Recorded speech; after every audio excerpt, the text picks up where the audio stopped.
Hello and again welcome you all on APS classes. और आज हम सीक्वेंस के लेक्चर सेकंड को स्टार्ट करने वाले हैं। हमने सीक्वेंस का लेक्चर 1 जो आपको बताया है, आप मेरे प्लेलिस्ट में जाके देख सकते हैं।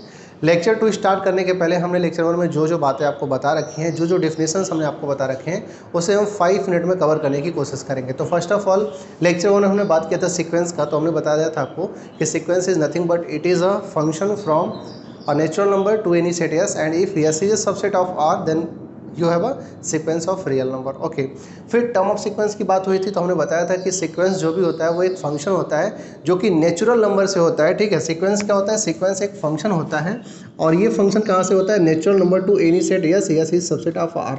तो अगर ये फंक्शन है मेरे भाई, अगर ये फंक्शन है तो डोमेन के प्रत्येक एलिमेंट का, डोमेन के हर एक एलिमेंट का इमेज मिलेगा। और अगर डोमेन के हर एक एलिमेंट का इमेज मिलता है तो नंबर ऑफ टर्म्स कैसे डिसाइड होते हैं? जितने भी डोमेन के एलिमेंट होंगे उनका इमेज मिलेगा और हर एक इमेज एक टर्म को रिप्रेजेंट करेगा। तो सीक्वेंस के जो नंबर ऑफ टर्म होते हैं ऑलवेज इनफाइनाइट। ठीक है, ऑलवेज इनफाइनाइट होते हैं, ऑलवेज इनफाइनाइट। मैंने आपको ये बातें बता रखी थी। अब हमने रेंज के बारे में बात किया था। तो हमने बताया था कि सीक्वेंस के जो टर्म्स हैं, तो डिफरेंट टर्म्स के कलेक्शंस जो होते हैं, अगर उसे हम एक सेट में अरेंज करके रखें तो उसे हम बोलते हैं रेंज ऑफ सीक्वेंस।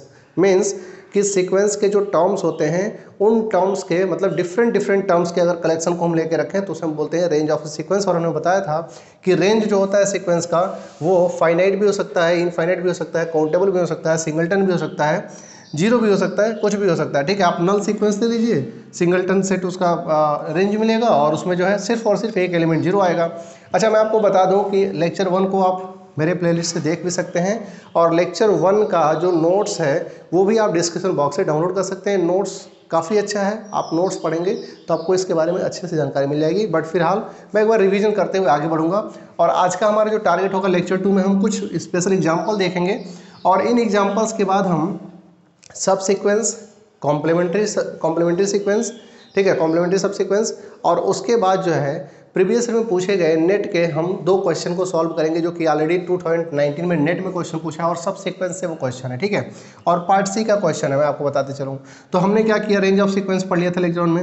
अब हम बाउंडेड सीक्वेंस की बात करें तो हमने आपको बताया था कि किसी भी सीक्वेंस को हम बाउंडेड सीक्वेंस तब बोलेंगे जब उसका रेंज सेट बाउंडेड है। मतलब कि सीक्वेंस का जो टर्म है an, वो अगर किसी कैपिटल M से छोटा हो जाए और किसी स्मॉल m से बड़ा हो जाए, मतलब कि ये कुछ इस तरीके का अगर सिनेरियो क्रिएट करता है तो इसे हम बोलते हैं बाउंडेड सीक्वेंस। ठीक है, मोनोटोनिक में हमने बताया था कि एक होता है मोनोटोनिक इंक्रीजिंग और एक होता है मोनोटोनिक डिक्रीजिंग। इंक्रीजिंग का मतलब कि जो an टर्म होगा वो अपने अगले वाले टर्म से छोटा या बराबर होगा। ठीक है, इसे हम ऐसे रिप्रेजेंट करते हैं।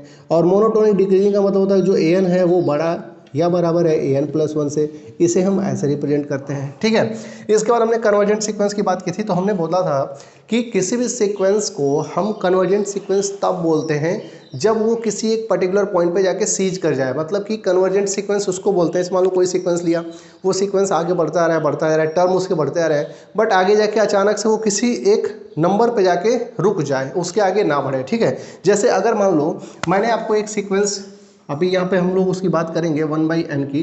अगर 1/n मैंने ले लिया तो इसका पहला टर्म 1 आएगा, फिर 1/2 आएगा, फिर 1/3 आएगा, फिर 1/4 आएगा। क्यों? क्योंकि n की choices set of natural number से आ रही है। ठीक है, और यहाँ पे डॉट डॉट डॉट डॉट आगे जाएंगे तो लास्ट में 1/इनफाइनाइट डेट इज आपको 0 मिल जाएगा। तो ये जो सीक्वेंस है वो 0 पे जाके कन्वर्ज कर जा रही है। सीक्वेंस क्या है? 0 पे जाके रुक जा रही है, 0 पे जाके सीज कर जा रही है। तो a sequence is said to be a convergent sequence if it is ceases to be any of fixed particular point या फिक्स पर्टिकुलर नंबर पे जहाँ पे सीज कर जाए, और जिस पॉइंट पे सीज करता है बोलते हैं इसी पॉइंट पे कन्वर्ज कर गया। अच्छा, अगर सीक्वेंस कन्वर्ज नहीं है तो क्या हो सकता है? हो सकता है वो डाइवर्जेंट नेचर का हो या फिर हो सकता है वो ऑसिलेटरी नेचर का हो।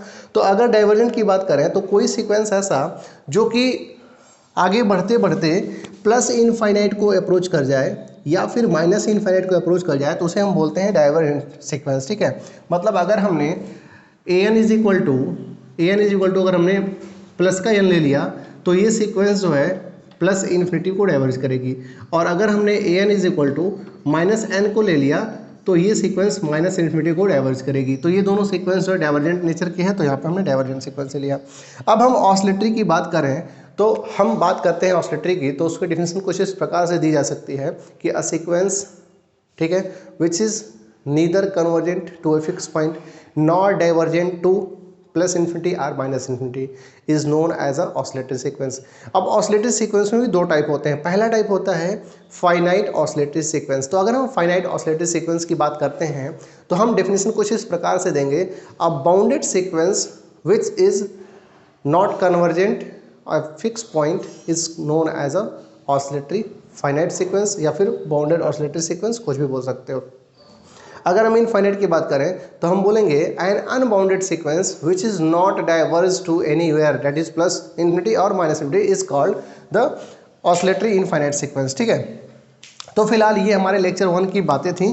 अब हम लेक्चर 2 पे आएंगे और लेक्चर 2 में हमने आपको बताया कि हम कुछ पर्टिकुलर सीक्वेंस के बारे में डिस्कशन करेंगे। अब हमारे पास जो पहला सीक्वेंस है an इज इक्वल टू -1 है। भाई साहब इसको आप बिल्कुल याद रखिएगा और ये सीक्वेंस आपका बहुत सारा हेल्प करेगा क्वेश्चन को डिस्कार्ड करने में, ऑप्शन को डिस्कार्ड करने में, ठीक है। तो अगर हम इसको लिखना चाहें तो पहला टर्म जो होगा -1 होगा, दूसरा टर्म +1 होगा, फिर -1 होगा, फिर +1 होगा, फिर ऐसे आता रहेगा, ठीक है। तो अगर हम देखें तो इसका जो रेंज होगा ना, इसका जो रेंज होगा तो रेंज क्या हो जाएगा -1 एंड +1, ठीक है। अगर यहाँ पे देखें तो लिमिट सुपीरियर, ठीक है, एंड लिमिट इन्फीरियर, दो बातें आएंगी। अभी हम इसकी डेफिनेशन बताएंगे, फिर इसको हम लोग आगे बढ़ेंगे। तो लिमिट सुपीरियर लिमिट इन्फीरियर अभी डेफिनेशन करने के बाद हम लोग आगे बढ़ेंगे। तो रेंज में 2 पॉइंट आ गया, ठीक है। तो ये अगर रेंज इसका बाउंडेड है तो हम बोल सकते हैं ये सीक्वेंस कैसा है, बाउंडेड नेचर का है, बाउंडेड है। फिर इसके बारे में क्या बोल सकते हैं, बाउंडेड है, और ये जो है कभी -1 कभी +1, कभी -1 कभी +1, यानी कि बीच में क्या कर रहा है, ऑसिलेट कर रहा है। तो इसका नेचर क्या है,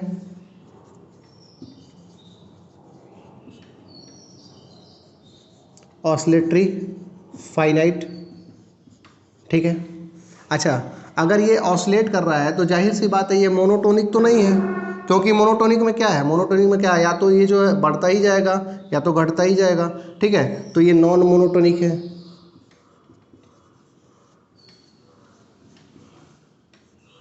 नॉन मोनोटोनिक है। और इसके बारे में क्या क्या प्रॉपर्टी आप बता सकते हो। देखो सिंपल सी बात है, आपके पास एक सीक्वेंस है, सीक्वेंस की पूरी डिटेल्ड एनालिसिस करेंगे कि सीक्वेंस किस किस टाइप का हो सकता है, मतलब सीक्वेंस के क्या क्या नेचर हो सकते हैं। तो हमने बताया रेंज में +1 -1 दो एलिमेंट है, तो अगर रेंज इसका बाउंडेड है तो बाउंडेड सीक्वेंस है। अच्छा, ये +1 -1 फ्लक्चुएट कर रहा है तो ये एक ऑसिलेटरी फाइनाइट सीक्वेंस है, ठीक है। अच्छा, इसके बाद जो अगर हम देखें तो अगर ये ऑसिलेटरी सीक्वेंस है तो ये मोनोटोनिक तो होगी नहीं, नॉन मोनोटोनिक लिखेंगे। अच्छा, इसके लिमिट पॉइंट की अगर हम बात करेंगे, ठीक है, तो इसके पास 2 लिमिट पॉइंट होंगे। लिमिट पॉइंट भी हमने लेक्चर 1 में ऑलरेडी डिस्कस कर लिया है, नोट्स डाउनलोड करके वहाँ से आप पढ़ सकते हैं। लिमिट पॉइंट इसके सिर्फ 2 होंगे, एक होगा -1 और एक होगा +1, ठीक है। अब जो है अभी हम लिमिट सुपीरियर और इन्फीरियर की बात करेंगे। फिलहाल हम सेकंड पे आते हैं और सेकंड को और हम लिखने की कोशिश करें तो यहाँ से क्या क्या लिख सकते हैं। देखो पहला टर्म अगर हम n की वैल्यू 1 रखते हैं तो -1 +1 दैट इज 0, दूसरा टर्म 2, फिर 0, फिर 2, फिर 0, फिर 2, ऐसे चलता रहेगा। अगर यहाँ पे हम बात करें तो इसका जो रेंज होगा ना, इसका जो रेंज होगा वो रेंज क्या हो जाएगा, 0 हो जाएगा, 2 हो जाएगा, सिर्फ 2 चीज़ें आएंगी। अगर यहाँ पे हम लिमिट सुपीरियर की बात करें, ठीक है, और फिर लिमिट इन्फीरियर की बात करें, अभी हम दोनों की बात करेंगे। डेफिनेशन देने के बाद हम सबके लिमिट्स के बारे में बताएंगे, ठीक है। अगर रेंज इसका फाइनाइट है, बाउंडेड है, तो ये बाउंडेड सीक्वेंस होगी, ठीक है। बाउंडेड होने के साथ साथ जो है ये नॉन मोनोटोनिक भी होगी, नॉन मोनोटोनिक, ठीक है। अच्छा, नॉन मोनोटोनिक के साथ साथ एक चीज़ आप और देख सकते हैं कि ये एक ऑसिलेटरी सीक्वेंस है,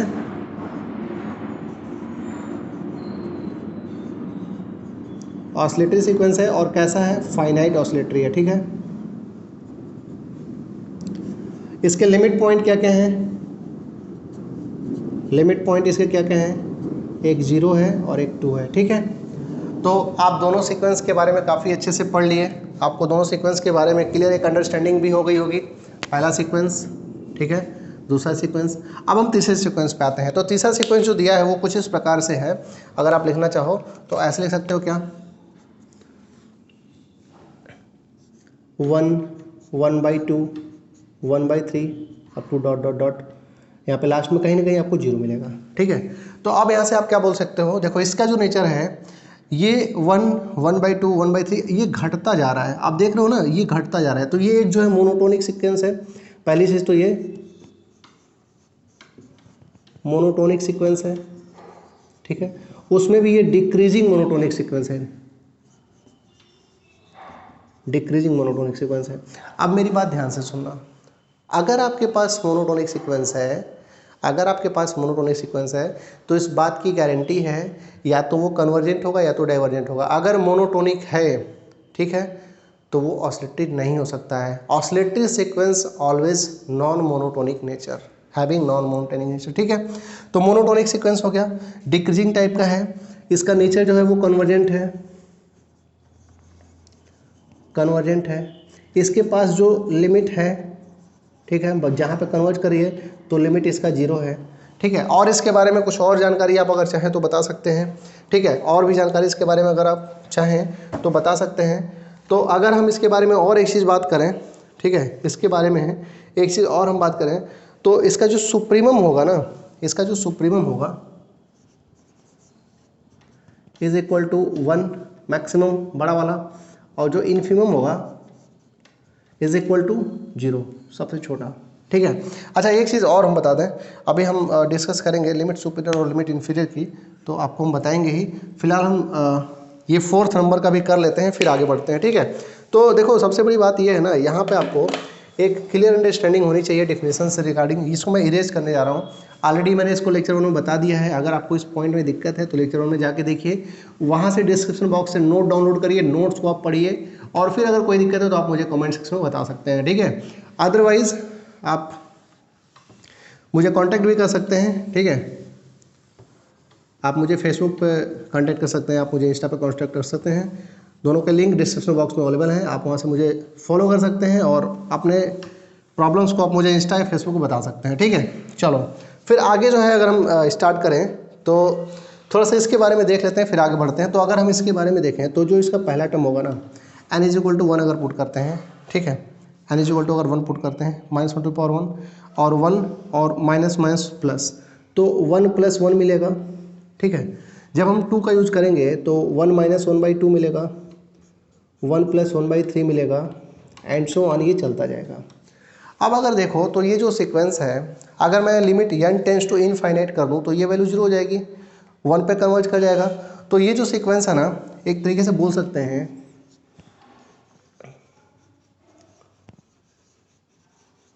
कन्वर्जेंट है।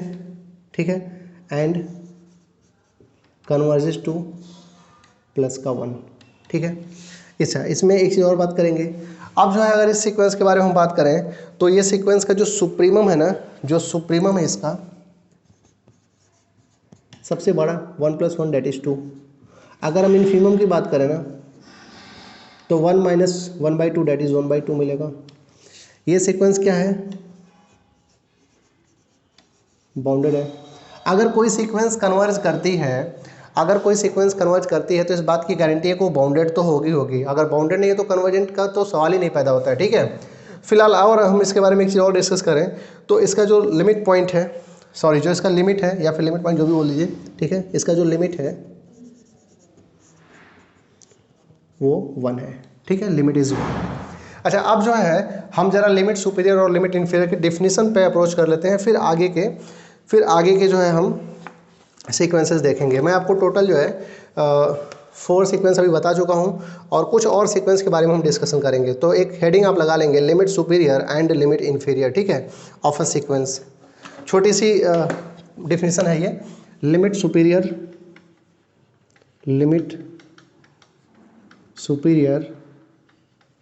And limit inferior of sequence. ठीक है, limit superior and limit inferior of sequence के बारे में बात करेंगे।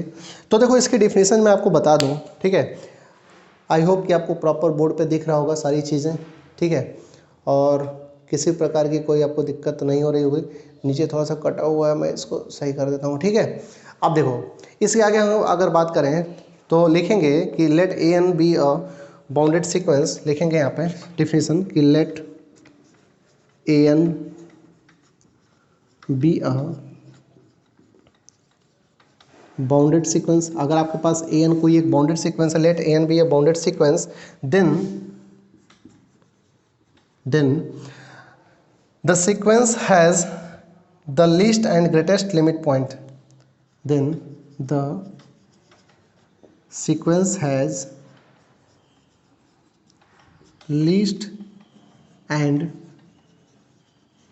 greatest limit point। ठीक है, अगर कोई सीक्वेंस बाउंडेड है तो इस बात की गारंटी है कि उसके पास एक छोटा लिमिट पॉइंट होगा, एक बड़ा लिमिट पॉइंट होगा, जिसके बीच में वो ऑसिलेट कर रहा है, जिसके बीच में वो बाउंड है। ठीक है, बाउंड है तो एक बड़े से बाउंड करेगा इधर से, एक इधर से बाउंड करेगा, इधर वाला छोटा इधर वाला बड़ा, तो छोटा और बड़ा दो उसके पास लिमिट पॉइंट होंगे। ठीक है, तो लिखेंगे the least point, the least limit point, the least limit point of an, the least limit point of an is called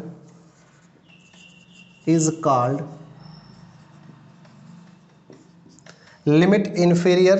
ठीक है, लिमिट इन्फीरियर। ठीक है, और या फिर लोअर लिमिट, या फिर आप लिख सकते हैं लोअर लिमिट। और इसको रिप्रेजेंट कैसे करते हैं, इसे लिखते हैं हम कैसे, ऐसे लिमिट करके और नीचे एक लाइन खींचेंगे और यहाँ पे an लिखेंगे, लिमिट इन्फीरियर, ऐसे लिखते हैं। ठीक है, या फिर ऐसे एक लाइन खींच दो और यहाँ पे n टेंस टू इनफाइनाइट कर दो, या फिर आप लिख सकते हो कैसे, लिमिट n टेंस टू क्या, n टेंस टू इनफाइनाइट और इन्फीरियर ऑफ an, ऐसे लिख सकते हो। ठीक है, तो ये तो हो गया आपका लिमिट इन्फीरियर। अब हम लिमिट सुपीरियर की बात करें तो आप लिख सकते हैं कि the greatest limit, the greatest limit point of an, the greatest limit point of an is called क्या बोला जाएगा, लिमिट सुपीरियर, लिमिट सुपीरियर और अपर लिमिट। ठीक है, इसे लिखते कैसे हैं, ऐसे लिखेंगे limit n tends to infinite an और यहाँ पे ऊपर एक लाइन, और फिर यहाँ पे क्या लिखेंगे, और करके लिखेंगे limit n tends to infinite, ठीक है, सुपीरियर ऑफ an, आप ऐसे लिख सकते हो। ठीक है, ये लिखने का तरीका है। अच्छा, अभी हम लिमिट सुपीरियर और लिमिट इन्फीरियर पे छोटी छोटी 2-3 बातें करेंगे, इनके प्रॉपर्टीज़ को डिस्कस करेंगे कि लिमिट सुपीरियर और लिमिट इन्फीरियर, अगर देखो अगर कोई सीक्वेंस कन्वर्जेंट होती है ना, थोड़ा सा इसका एग्जांपल भी देख लें।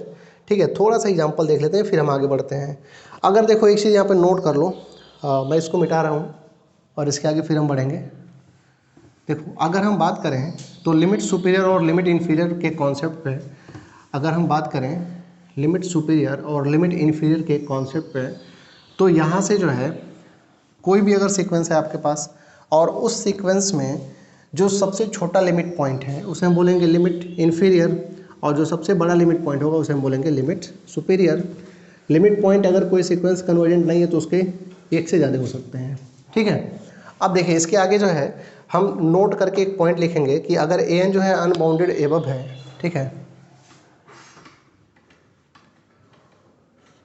नोट करके आप एक पॉइंट लिखेंगे क्या कि if an is a unbounded sequence, ठीक है, तो उसका जो सुपीरियर होगा लिमिट लिखेंगे if an is an unbounded above. ठीक है, तो इसका जो लिमिट सुपीरियर होगा ना, limit n tends to infinite और सुपीरियर ऑफ an, तो क्या हो जाएगा, इनफाइनाइट हो जाएगा प्लस का। ठीक है, अब देखो दूसरा पॉइंट इसमें लिखेंगे, प्रॉपर दिख रहा है। कुछ स्टूडेंट्स का कहना था कि थोड़ा सा बड़ा फॉन्ट करके लिखें, तो मैं थोड़ा सा बड़ा लिखने की कोशिश कर रहा हूँ। और अगर जो है कोई सीक्वेंस जो है an अनबाउंडेड बिलो हो, if an is an unbounded below, तो उसमें जो है इसका limit n tends to infinite, और जो इन्फीमम होगा ना an का वो माइनस इनफाइनाइट होगा। ठीक है, तो ये चीज़ें आपको नोट करके रखनी थी। अब देखो यहाँ से हम एक चीज़ और बात करेंगे कि अगर कोई सीक्वेंस है ना, अगर कोई सीक्वेंस है और उसका लिमिट सुप और लिमिट इन्फीरियर, सुपीरियर और इन्फीरियर दोनों के दोनों अगर बराबर हो जाए ना, तो वो सीक्वेंस कन्वर्जेंट हो जाती है। ये चीज़ हमेशा याद रखना कि अगर किसी सीक्वेंस को कन्वर्जेंट होना है तो दो चीज़ों का यूज करते हैं। मैं आपको एक बड़ा सा छोटा सा की पॉइंट बताने जा रहा हूँ जो कि काफ़ी इंपॉर्टेंट होगा आपको क्वेश्चन करते समय। ठीक है, देखो अगर आपके पास कोई क्वेश्चन दिया हो और उसमें आपको बताना है कि सीक्वेंस कन्वर्जेंट है या डाइवर्जेंट है, तो सबसे पहले उस सीक्वेंस का क्या करो, दो कॉम्प्लीमेंट्री सब सीक्वेंस बना लो। अगर दोनों के दोनों कॉम्प्लीमेंट्री सब सीक्वेंस जो है सेम पॉइंट पे कन्वर्जन करते हैं तो वो सीक्वेंस कन्वर्जेंट हो जाएगी। अभी हम कॉम्प्लीमेंट्री सब सीक्वेंस की बात करेंगे, सब सीक्वेंस और कॉम्प्लीमेंट्री सब सीक्वेंस की बात करेंगे अभी। और या फिर क्या करो, लिमिट सुपीरियर और लिमिट इन्फीरियर को निकाल लो।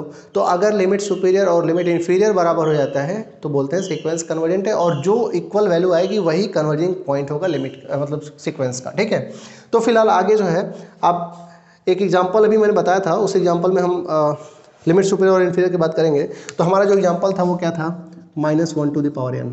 तो इसमें जो है -1 + 1 -1 + 1 आ रहा है। तो अगर यहाँ पर हम सुपीरियर की बात करेंगे तो +1 इज़ सुपीरियर, और इन्फीरियर की बात करेंगे तो -1 इज़ इन्फीरियर। ठीक है, एग्जाम्पल मैंने यहाँ पे दे दिया आपको। अब जो है एक और एग्जाम्पल हम लेते हैं, हम एक और एग्जाम्पल ले लेते हैं। यहाँ पे एक और हमने एग्जाम्पल ले लिया क्या कि मैंने 1/n जो है सपोज कर लिया, an = 1/n। ठीक है, अगर हमने an = 1/n सपोज कर लिया। ठीक है, अब देखो अगर an = 1/n सपोज कर लिया तो limit n tends to infinite an = 0 हो जाएगा। ठीक है, और ये पॉइंट 0 पर कन्वर्ज करेगा तो इसका सुपीरियर और इन्फीरियर, ठीक है, लिमिट इन्फीरियर = 0, लिमिट सुपीरियर = 0, दोनों के दोनों जो जाएंगे यहाँ पर लिखेंगे limit superior of n = limit inferior of n। तो अगर सुपीरियर इन्फीरियर दोनों बराबर है और किसी एक फिक्स वैल्यू के तो वो पर्टिकुलर वैल्यू का कन्वर्जेंट होती है, और साथ ही साथ ये जो कन्वर्जिंग पॉइंट होता है। ठीक है, तो उम्मीद करते हैं ये आपको लिमिट सुपीरियर और लिमिट इन्फीरियर के बारे में छोटा सा एक ब्रीफ इंट्रोडक्शन आइडिया मिल गया होगा। ठीक है, वैसे भी आप जो है डिस्क्रिप्शन बॉक्स में जाकर वहाँ से अगर नोट्स डाउनलोड करेंगे तो आपको पूरा डिटेल्ड जो है चीज़ें मिलेंगी। ठीक है, जो भी मैं लेक्चर में आपको डिलीवर करता हूँ उनके बारे में डिटेल्ड जो है अगर स्टडी करनी हो तो आप डिस्क्रिप्शन बॉक्स से नोट डाउनलोड कर लीजिए और फिर वहाँ से आप इंजॉय करिए अपनी स्टडी को। ठीक है, चलो फिलहाल अभी हम लोग 4 जो है सीक्वेंस डिस्कस किए थे। अभी हमारे पास और भी सीक्वेंसेस हैं, उनको डिस्कस करेंगे। फिर हम जो है अपने नेक्स्ट टॉपिक पे आते हैं, हमारा जो 5th नंबर का सीक्वेंस है उसको देखते हैं। छोटी छोटी बातें करेंगे। ठीक है, और पता है ये सीक्वेंस आपको याद होना चाहिए। ये सीक्वेंस जो अगर आपको याद होगा तो आप जो है ऑप्शन को डिस्कार्ड कर सकते हो किसी भी एग्जाम में। ठीक है, तो नेक्स्ट जो हमारा सीक्वेंस होगा, सीक्वेंस 5th जो होगा वो कुछ इस प्रकार से होगा। जो सीक्वेंस हमारा 5th होगा, 5th नंबर का सीक्वेंस कुछ ऐसा होगा कि an = हमने ऐसे n ले लिया। ठीक है, अब अगर इसको लिखना चाहोगे तो n की वैल्यू 1 2 3 नेचुरल नंबर से आती है, तो पहला हो जाएगा 1, फिर हो जाएगा 2, फिर हो जाएगा 3, ऐसे आपको इनफाइनाइट तक जाओगे। तो इस सीक्वेंस को देख के क्या आपको लगता है? सबसे पहली बात तो ये कि ये एक अनबाउंडेड सीक्वेंस है। इसके बारे में लिखो तो ये क्या है? अनबाउंडेड सीक्वेंस है। थोड़ा सा और अगर अच्छे से इसको एनालाइज करोगे तो ये बाउंडेड बिलो है बट अनबाउंडेड एबव लिख सकते हैं। Bounded below but unbounded above. ऐसा क्यों? क्योंकि 1 से छोटा कोई भी इसमें टर्म नहीं मिल रहा है, तो 1 इज़ द इसका लोअर बाउंड। 1 के आगे सारे नंबर्स बड़े हैं और आगे इनफाइनाइट तक जा रहा है, तो bounded below but unbounded above. और आपको मैंने बताया था कि किसी भी सीक्वेंस को बाउंडेड तब बोलते हैं जब sequence bounded below as well as bounded above दोनों हो जाए। ठीक है, तो यहाँ पे आपको सिर्फ बाउंडेड बिलो मिल रहा है, अनबाउंडेड एबव, अनबाउंडेड एबव। ठीक है, यहाँ पर हम लोग खूब सारे सीक्वेंस के बारे में बात कर रहे हैं। पहली प्रॉपर्टी तो आपको मिलेगा कि अनबाउंडेड सीक्वेंस है। दूसरी प्रॉपर्टी आपको अगर देखा जाए तो यहाँ पे जो टर्म है ना वो एक दूसरे से बढ़ते जा रहे हैं। जैसे मान लो मैंने पहला टर्म 1 लिखा, दूसरा टर्म 2 लिखा, तीसरा टर्म 3 लिखा, तो कुछ इस प्रकार से आपको रिलेशन मिल रहा है। ठीक है, ऐसे जो टर्म्स हैं तो जो an टर्म होगा वो an + 1 से छोटा होगा। स्ट्रिक्टली छोटा होगा, तो लिख सकते हो कि ये मोनोटोनिक सीक्वेंस है, मोनोटोनिक सीक्वेंस है। और मोनोटोनिक सीक्वेंस में भी कौन सी टाइप की है, तो स्ट्रिक्टली इंक्रीजिंग, स्ट्रिक्टली इंक्रीजिंग। अब देखो यहाँ से बातें एनालिसिस की आती हैं। अगर अनबाउंडेड है और मोनोटोनिक में भी स्ट्रिक्टली इंक्रीजिंग है तो जाहिर सी बात है ये एक डाइवर्जेंट सीक्वेंस होगा,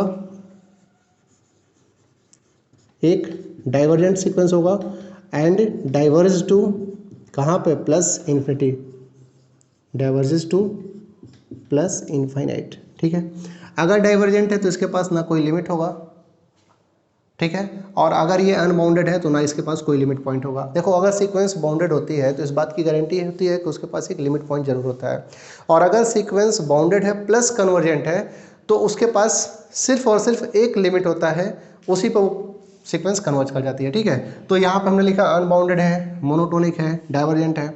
अगर यहाँ पे हम जो है अगर इन्फीमम की बात करें, ठीक है, जैसे अभी हमने डिस्कस किया इन्फीमम और सुप्रीमम के बारे में, तो अगर हम इन्फीमम देखें तो यहाँ पे सबसे छोटा एलिमेंट 1 है, और अगर हम सुप्रीमम देखें तो वो प्लस इनफाइनाइट है, डिफाइंड ही नहीं है। ठीक है, फिलहाल और जो इसके बारे में हम आगे बात करें तो इसके पास अगर अनबाउंडेड है, मोनोटोनिक है, डाइवर्जेंट है, तो इसके पास नो लिमिट पॉइंट, कोई भी लिमिट पॉइंट नहीं होगा, नो लिमिट पॉइंट। अब इसी से मिलता जुलता एक और हम सीक्वेंस लिखेंगे जो कि सेम इसी तरीके का होगा बट नेचर उसका अपोजिट होगा। अगर हम सीक्वेंस नंबर 6 की बात करें और हमने an is equal to sequence कुछ ऐसा ले लिया -n, ठीक है, इसको ओपन करो तो आपको क्या मिलेगा, -1, -2, -3 एंड सो ऑन, और ये माइनस इन्फिनिटी को चला जाएगा।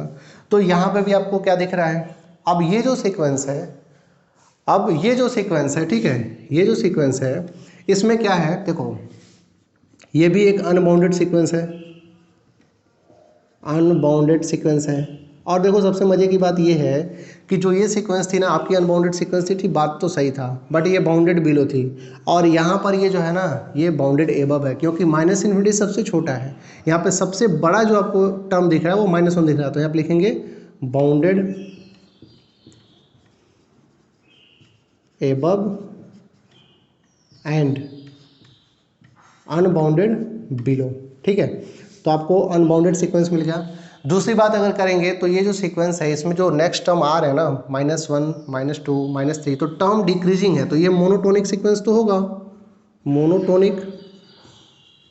मोनोटोनिक सीक्वेंस तो होगा। बट अगर बेसिकली देखा जाए तो इसमें जो an है ना, जो nth टर्म है वो क्या है, अपने आगे वाले टर्म से बड़ा या बराबर है। ठीक है, तो बराबर तो नहीं है बट बड़ा है, तो ये स्ट्रिक्टली डिक्रीजिंग बोल सकते हैं, स्ट्रिक्टली डिक्रीजिंग। यहाँ पे देखो क्या था, स्ट्रिक्टली इंक्रीजिंग था, वहाँ पे स्ट्रिक्टली डिक्रीजिंग है। अब जो है ये भी डाइवर्जेंट नेचर का है क्योंकि माइनस इन्फिनिटी को जा रहा है, तो यहाँ पे लिखेंगे क्या, डाइवर्जेंट। ठीक है, और diverge to minus infinite. Okay, अभी हम आगे बात करें, ठीक है, तो डाइवर्जेंट भी हो गया। अब देखो अगर जो है सीक्वेंस कोई अनबाउंडेड है, स्ट्रिक्टली डिक्रीजिंग टाइप का है, तो डाइवर्जेंट टू माइनस इन्फिनिटी तो होगा ही होगा, प्लस इसके पास कोई लिमिट पॉइंट नहीं होगा, नो, ना तो लिमिट होगा और ना ही लिमिट पॉइंट होगा, नो लिमिट पॉइंट। ठीक है, देखो अगर सीक्वेंस अनबाउंडेड है तो उसके पास कोई लिमिट पॉइंट नहीं होगा, और अगर सीक्वेंस डाइवर्जेंट है तो उसके पास कोई लिमिट नहीं होगा। ये सारी चीज़ें ना एकदम आपके दिमाग में कॉन्सेप्चुअल फिट होनी चाहिए। ठीक है, तो अब जो है इसके आगे हम बात करेंगे, तो हमारा जो सीक्वेंस नंबर 7 है, सीक्वेंस के अभी हम डील कर रहे हैं, तो सीक्वेंस नंबर 7 हम लिखने की कोशिश करेंगे और फिर उसके बारे में देखेंगे।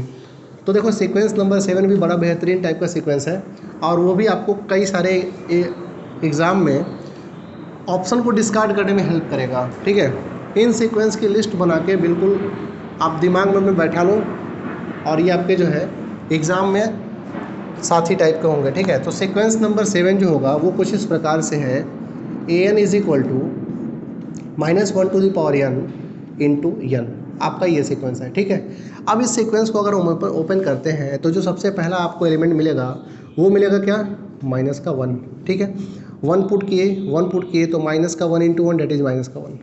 अगर आपने 2 पुट किया तो हियर +1, एंड 2, तो आपको प्लस का 2 मिलेगा। फिर माइनस का 3, प्लस का 4, फिर माइनस का 5, प्लस का 6, ऐसे मिलता जाएगा। तो एक बार ना आपको क्या मिलेगा, प्लस का इन्फिनिटी मिलेगा, एक बार माइनस का इन्फिनिटी मिलेगा। तो ये जो सीक्वेंस है अगर हम बात करें तो ये सीक्वेंस सबसे पहले तो क्या है, यहाँ पे ना तो कोई आपको सुप्रीमम मिलेगा, ठीक है, नॉट एग्जिस्ट। क्यों? क्योंकि कभी माइनस वन आ रहा है, कभी +2 आ रहा है, कभी -3 आ रहा है, कभी +4 आ रहा है, तो कभी माइनस इन्फिनिटी कभी प्लस इन्फिनिटी, ठीक है, तो नॉट एग्जिस्ट। और इन्फिमम की बात करें तो इन्फिमम भी नॉट एग्जिस्ट, ठीक है। अच्छा अब देखो अगला पॉइंट, देखो अगर इसका अगला पॉइंट देखो तो कितना मज़ेदार होने वाला है। अगर जो है हम इसकी बात करें तो ये मोनोटोनिक भी नहीं दिख रहा है, ये जो है मोनोटोनिक भी नहीं दिख रहा है, और नहीं तो ये अनबाउंडेड टाइप का दिख रहा है, क्योंकि इनफाइनाइट को जाएगा, n टेंस टू इनफाइनाइट तो plus infinite, n tends to minus infinite तो माइनस इनफाइनाइट, तो ये लिखेंगे अनबाउंडेड है, ठीक। अच्छा अनबाउंडेड है बट ये कन्वर्जेंट नहीं है, n tends to minus infinite पे माइनस इनफाइनाइट जा रहा है, n tends to plus infinite plus infinite जा रहा है। तो अगर ये कुछ इस तरीके से आपको बिहेवियर शो करता है तो इसके आगे क्या लिख सकते हैं कि an is not monotonic, not monotonic, ये मोनोटोनिक भी नहीं है। अगला पॉइंट की अगर हम बात करें तो नॉट मोनोटोनिक के साथ साथ क्या है, ये जो है ऑसिलेट्स इनफाइनाइट है,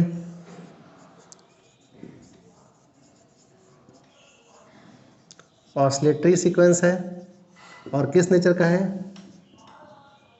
इनफाइनाइट ऑसिलेटरी, ठीक है। अगला जो है अगर हम इसमें पॉइंट लिखने की कोशिश करें तो ये अनबाउंडेड है, नॉट मोनोटोनिक ऑसिलेटरी है, तो इसके पास क्या है, कोई लिमिट पॉइंट भी नहीं है इसके पास, क्योंकि यहाँ लिमिट पॉइंट सुप्रीमम और इन्फिमम नहीं दिख रहा, तो नो लिमिट पॉइंट, ठीक है। इतनी बातें समझ में आई। इसके बाद हम एक सीक्वेंस और लिखने वाले हैं जो कि सीक्वेंस नंबर 8 होगा, और वो भी सीक्वेंस काफ़ी अच्छा है, कुछ इस प्रकार से है। an इज इक्वल टू हमने ऐसा डिफाइन कर रखा है, दो चीज़ें हैं, या तो 0 है या तो n है, या तो n है या तो 0 है। तो n कब कब आएगा और 1 कब 0 कब कब आएगा, तो इस बारे में हम नोट कर लेते हैं। When n is a prime और 1, 0 तब आ रहा है जब when n is a prime, when n is prime और 1, और ये when n is a composite, ठीक है। तो अगर हम लिखना चाहें तो यहाँ पे कैसे मिल सकते, देखो 1 पे भी 0 आएगा, 2 भी प्राइम नंबर 0 आएगा, 3 भी प्राइम नंबर 0 आ जाएगा, 4 मिलेगा, फिर 5 भी 0 आएगा, फिर 6 आएगा, फिर 7 0, फिर 8 आएगा, ऐसे ये सीक्वेंस चलती रहेगी। तो अगर देखो ना तो इस सीक्वेंस पे अगर हम बात करें तो इतना बेहतरीन सा ये सीक्वेंस है, इसको अभी लिखने के बाद मैं बताऊंगा कि इसका यूज कैसे हो सकता है। अभी इसके बारे में बात करें तो ये एक अनबाउंडेड सीक्वेंस है, अनबाउंडेड सीक्वेंस है, ठीक है, और नॉन मोनोटोनिक भी है, क्योंकि हमको कोई बढ़ता और घटता पैटर्न नहीं दिख रहा है, नॉन मोनोटोनिक सीक्वेंस। और साथ ही साथ और भी चीज़ें इसमें क्या आपको देखने के लिए मिल रही है, नॉन मोनोटोनिक है, ठीक है। अगर इन्फिमम की बात करें तो सबसे छोटा एलिमेंट तो 0 मिल रहा है, अगर यहाँ पे हम जो है इन्फिमम की बात करें तो 0 तो मिल रहा है, बट सुप्रीमम जो है डज नॉट एग्जिस्ट, ठीक है। क्यों? क्योंकि ये जो है प्लस इनफाइनाइट को टेंड कर जाएगा। अगला पॉइंट अगर हम इसमें लिखने की कोशिश करें तो देखो ये थोड़ा इंपॉर्टेंट पॉइंट हो सकता है कि इसका जो लिमिट पॉइंट है ना, इसका जो लिमिट पॉइंट है वो क्या है, 0 है। लिमिट पॉइंट, ध्यान से सुनिएगा, लिमिट पॉइंट मैंने बोला, लिमिट नहीं बोला। लिमिट पॉइंट क्यों बोला, क्योंकि जितने भी प्राइम नंबर आएंगे वहाँ पे आपको 0 मिलने वाला है।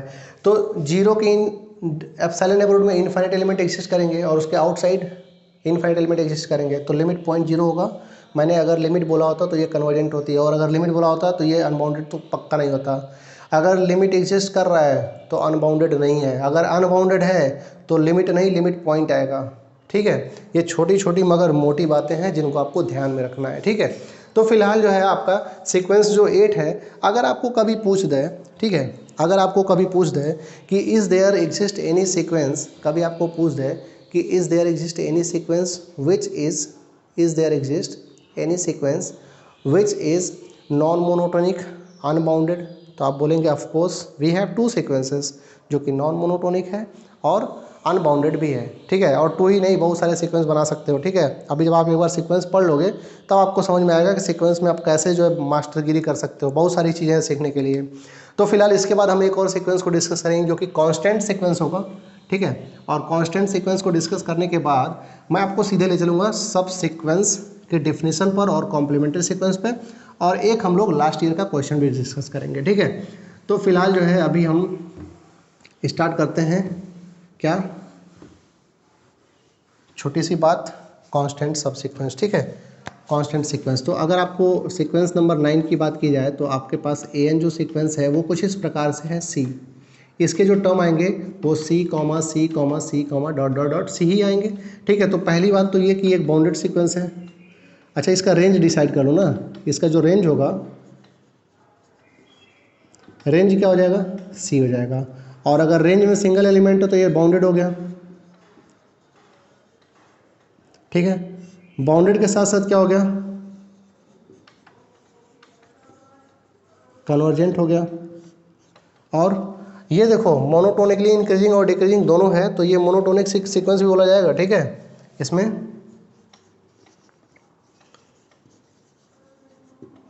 मोनोटोनिक सीक्वेंस बोला जाएगा, ठीक है।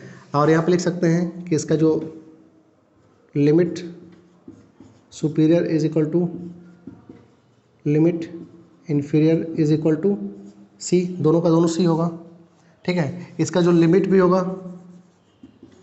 लिमिट भी इसका सी होगा, तभी तो ये जो है एग्जिस्ट कर रहा है, इसे मतलब कन्वर्ज कर रहा है। तो ये हो गया जो है आपका सिंपल सा इंट्रोडक्शन छोटे छोटे सीक्वेंसेस के बारे में। अब हम बात करेंगे क्या, सब सीक्वेंस। हमारा जो नेक्स्ट टॉपिक होगा वो होगा सब सीक्वेंस, और फिर सब सीक्वेंस को समझने के बाद हम कॉम्प्लीमेंट्री सब सीक्वेंस देखेंगे, और कॉम्प्लीमेंट्री सब सीक्वेंस करने के बाद हम एक क्वेश्चन करेंगे जो कि लास्ट ईयर 2019 में नेट के एग्जाम में पूछा है, ठीक है। तो फिलहाल जो है अभी हम लिखेंगे क्या, अपना हेडिंग लिखेंगे सब सीक्वेंस।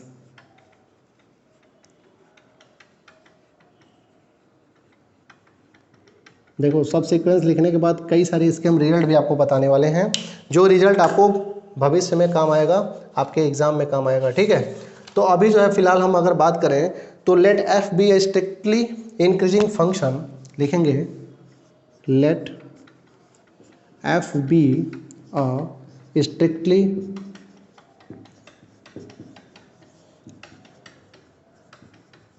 इंक्रीजिंग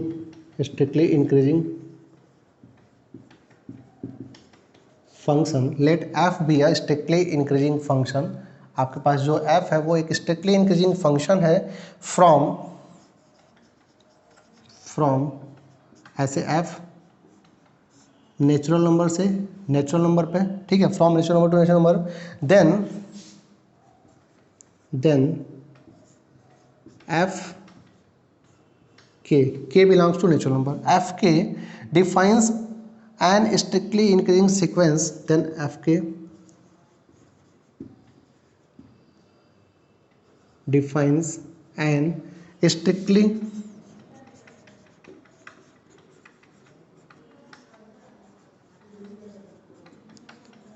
increasing sequence, एक strictly increasing sequence डिफाइन कर रहा है ऑफ नेचुरल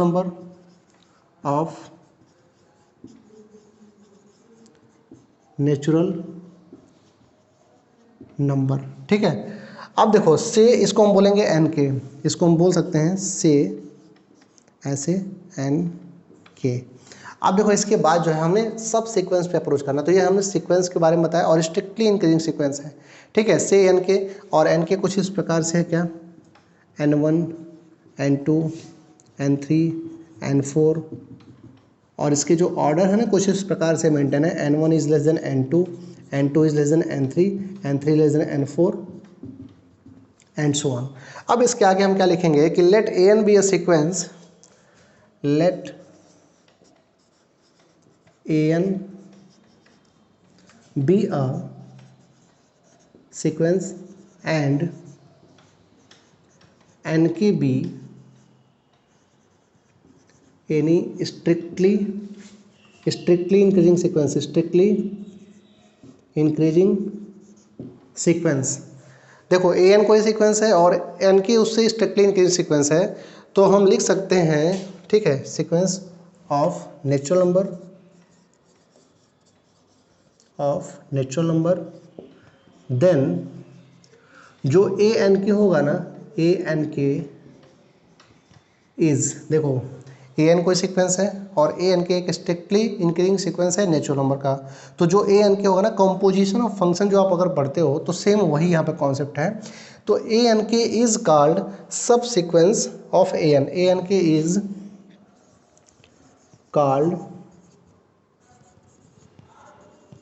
सब सीक्वेंस ऑफ ए एन, ठीक है, a n k is called subsequence of a N.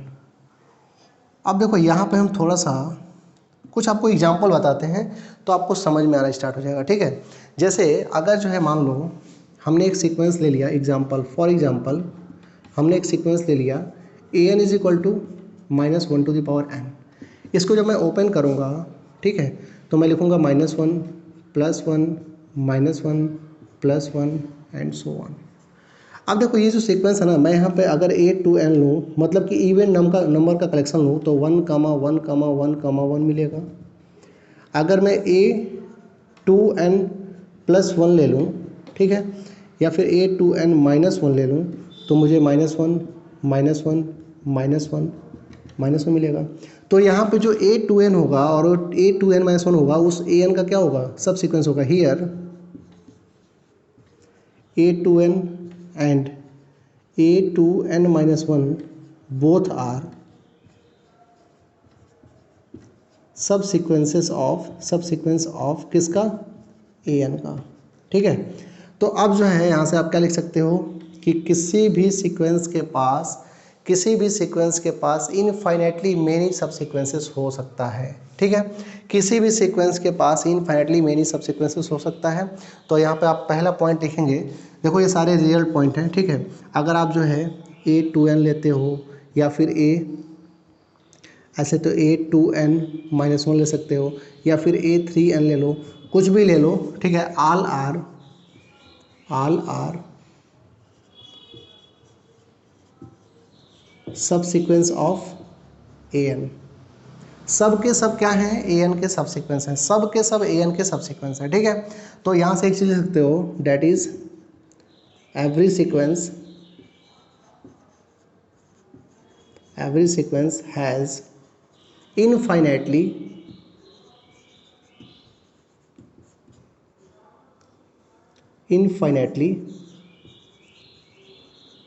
many subsequences।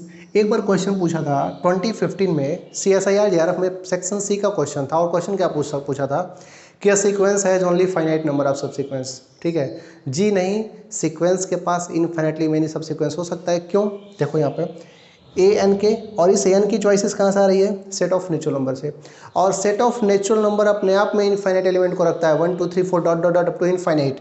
तो ए एन के और एन की चॉइस इनफाइनाइट से है, तो भाई मेरे सीक्वेंस के पास, हर एक सीक्वेंस के पास इनफाइनाइट सब सीक्वेंस मिलता है, ठीक है। ये आपका मास्टर पॉइंट है भाई। CSIR JRF 2015 दिसंबर में क्वेश्चन पूछा था सेक्शन सी में, जहाँ पे एक ऑप्शन यही था कि sequence has only finite number of subsequence, तो वो ऑप्शन गलत था। सीक्वेंस के पास इनफाइनाइटली मेनी सबसीक्वेंस हो सकते हैं किसी भी सीक्वेंस के पास। सेकेंड पॉइंट लिखते हैं क्या, सेकेंड पॉइंट हम ये लिखेंगे कि अगर मान लो आपके पास UN is a subsequence of AN and VN is a subsequence of UN। अब देखो, तो ट्रांजिटिविटी प्रॉपर्टी आप पढ़े हो, A is less then B, ठीक है, A is less then B and B is less then C, तो A is less then C, C is less then obviously होगा। अगर जो है A is less then B and B is less then C, तो A is less then C तो आप बोल सकते हो ना। तो अगर UN जो है AN का सबसीक्वेंस है और VN जो है वो UN का सबसीक्वेंस है, तो ये इम्प्लाइज करेगा क्या, कि Vn is a सब सीक्वेंस ऑफ An। ठीक है, ये मेरी बात समझ पा रहे हैं आप? उम्मीद करते हैं कि आपको मेरी बातें समझ में आ रही होंगी। ठीक है,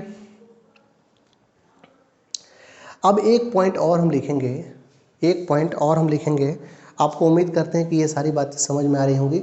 एक छोटा सा पॉइंट और लिखेंगे, फिर जो है हम क्वेश्चन को सॉल्व करेंगे। तो छोटा सा पॉइंट एक और है ना, यहाँ पे तीसरा पॉइंट मैं ऊपर लिख देता हूँ। ठीक है, तीसरा पॉइंट हम ऊपर लिख देते हैं। आई थिंक आपको ऊपर दिख रहा होगा, ऊपर आपको दिख रहा होगा। Okay, absolutely fine, everything is visible properly. ठीक है, तो तीसरा पॉइंट ये है ना कि देखो, अगर कोई सीक्वेंस ही कन्वर्जेंट है ना, अगर कोई सीक्वेंस ही कन्वर्जेंट है तो इस बात की गारंटी है कि उसके जितने सब सीक्वेंस बनेंगे वो भी कन्वर्जेंट होंगे। ठीक है, तो लिखेंगे if An is a convergent subsequence, then every,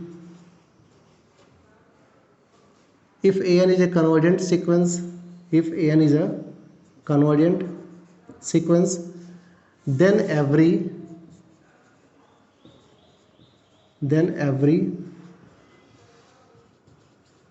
subsequence is every subsequence of An is convergent। ठीक है, converse need not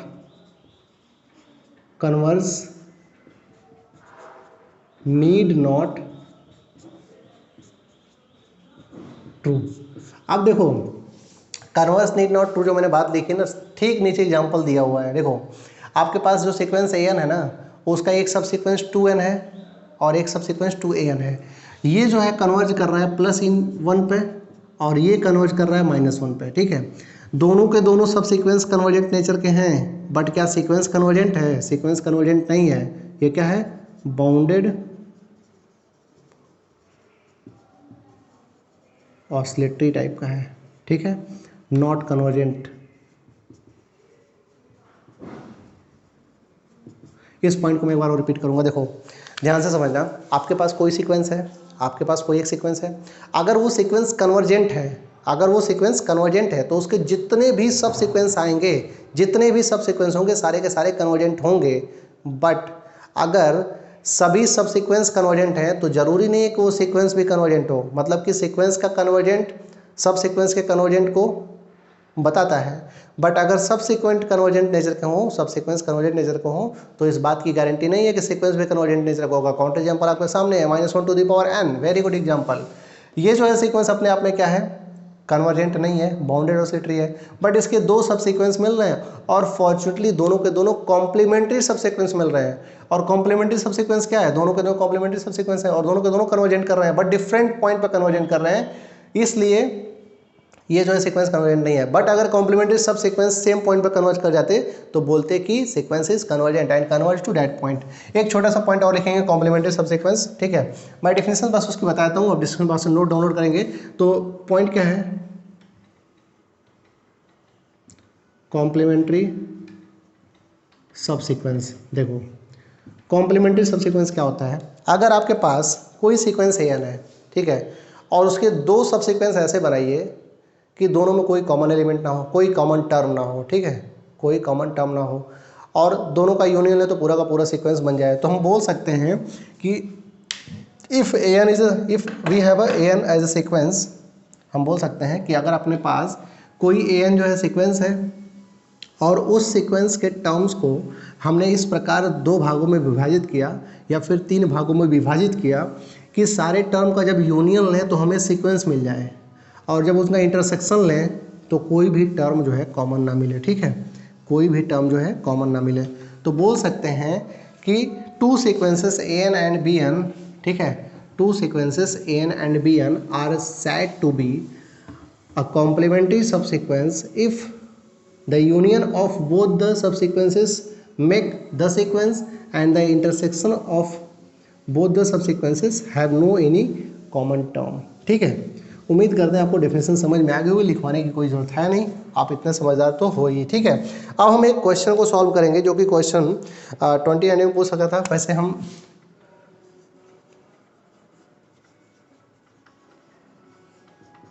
कॉम्प्लीमेंट्री सब सीक्वेंस बता ही देते हैं भाई, इतना सारी चीज़ें बता देते, इसको बता देते हैं। आपके पास मान लो an कोई सीक्वेंस है, ठीक है, और bn और cn दो सब सीक्वेंसेस है। ये क्या है, सीक्वेंस है, और ये दोनों क्या है, सब सीक्वेंसेस हैं।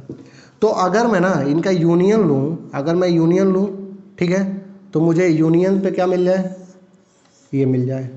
और अगर मैं bn इंटरसेक्शन cn लूँ, ठीक है, तो मुझे फाई मिले। तो यहाँ पे जो bn और cn है ना, उस an के कॉम्प्लीमेंट्री सबसीक्वेंस बोले जाएंगे। ठीक है, उम्मीद करते हैं अब तो आपको डेफिनेशन समझ में आ गई होगी, और अभी भी नहीं आई है तो डिस्क्रिप्शन बॉक्स से नोट डाउनलोड करिए, वहाँ से पढ़िए। ओके, चलिए फिर क्वेश्चन को एक सॉल्व करते हैं। एक हम लोग का क्वेश्चन है जो कि CSIR JRF 2019 में पूछा हुआ है, और उसी क्वेश्चन को कराने के बाद मैं आज के लेक्चर को फिनिश करूँगा। तो पहले क्वेश्चन लिख लेते हैं, फिर हम आगे बढ़ते हैं। ठीक है, क्वेश्चन कुछ इस प्रकार से है भाई, देखो क्वेश्चन क्या है, और ये सी पार्ट का क्वेश्चन है। और क्वेश्चन दे रखा है क्या कि लेट an, क्वेश्चन जो है CSIR JRF 2019 का क्वेश्चन है। क्वेश्चन क्या है कि लेट an क्या है, एक सीक्वेंस है, and n is greater than or equal to 1। ठीक है, be a bounded sequence of real number, be a bounded sequence of real number, then.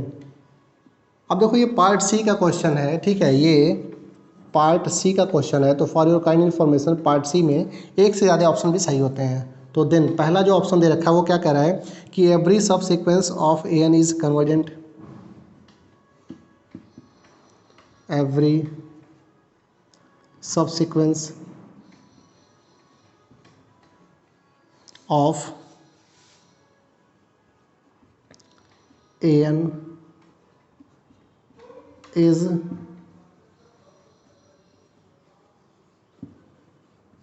Convergent. ठीक है, सेकेंड पॉइंट क्या कह रहा है कि there is exactly one subsequence of an which is convergent, there is exactly one subsequence of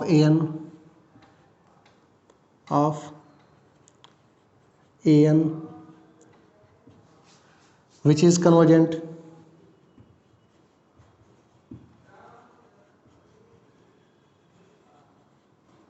ठीक है, तीसरा पॉइंट ये दे रखा है क्या कि there are infinitely many subsequences which are convergent, there are infinitely many subsequences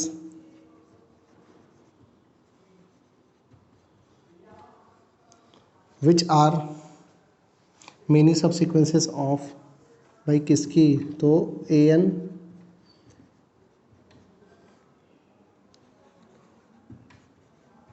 which are convergent। ठीक है, and there is a subsequence of an which is convergent. चौथा क्वेश्चन क्या कह रहा है, there is a subsequence of an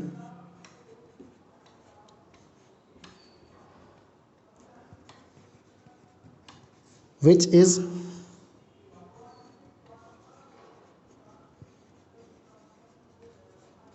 convergent. ठीक है, तो ये हमने आपके पास सामने एक क्वेश्चन लिखा। अब इस क्वेश्चन पे आप जो है थोड़ा सा दिमाग लगाएंगे, फिर क्वेश्चन को सॉल्व किया जाएगा। क्वेश्चन कुछ इस प्रकार से कर रहा है कि an आपके पास एक सीक्वेंस है जो कि बाउंडेड सीक्वेंस है, then every subsequence of an is convergent. ठीक है, देन एवरी सब सीक्वेंस इज कन्वर्जेंट। तो इस ऑप्शन को अगर हम देखें,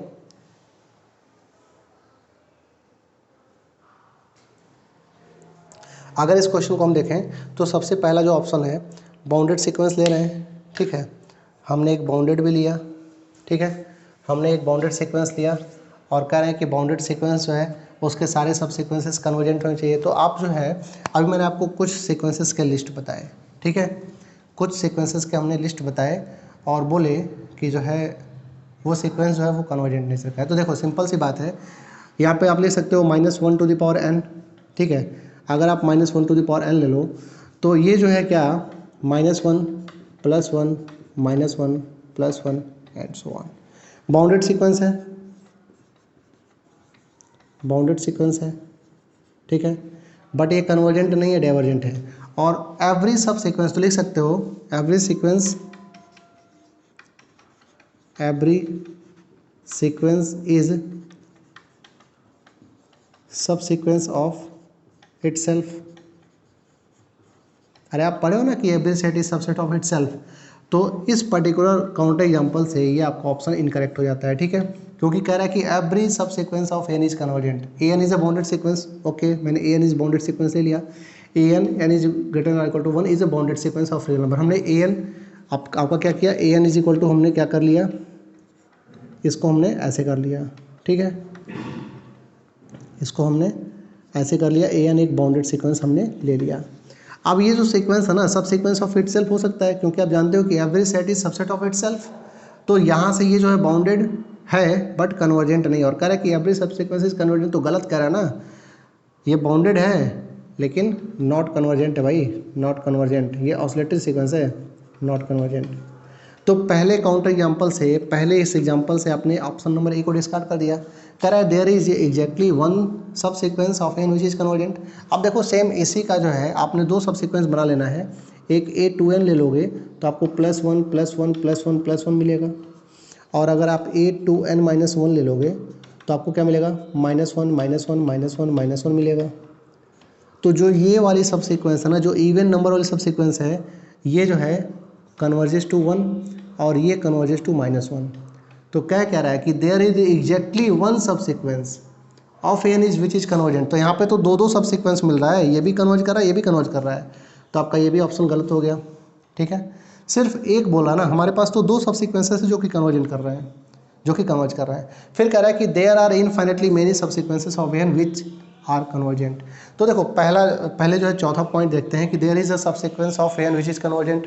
तो of course we have there is a, ठीक है, देयर इज अ, वहाँ पे एक है, ठीक है, और देयर आर इनफाइनेटली एक है, 2 है, हम तीसरा भी बना सकते हैं। और विलियनो-वेरस्ट्रास थ्योरम भी कहता है कि अगर आपके पास, BWP थ्योरम कहता है कि अगर आपके पास कोई एक सीक्वेंस है जो कि सीक्वेंस क्या है, बाउंडेड है, ठीक है, और सीक्वेंस अगर बाउंडेड है तो ऑब्वियस है कि उसके जो सब सीक्वेंसेस होंगे वो जो लिमिट पॉइंट होगा ना, बाउंडेड है। देखो अगर कोई सीक्वेंस बाउंडेड है, मैं एक चीज़ बता रहा हूँ, अगर कोई सीक्वेंस बाउंडेड है तो उसके पास लिमिट पॉइंट है, लिमिट पॉइंट है, ठीक है, और हर एक लिमिट पॉइंट के रिगार्डिंग, देखो ध्यान से समझना इस बात को, हर एक लिमिट पॉइंट के रिगार्डिंग आपको एक सब सीक्वेंस मिलेगी जो उस लिमिट पॉइंट पे कन्वर्ज करेगी, ठीक है, ठीक है। We have at least one subsequence, ठीक है, टू ईच, या फिर रिगार्डिंग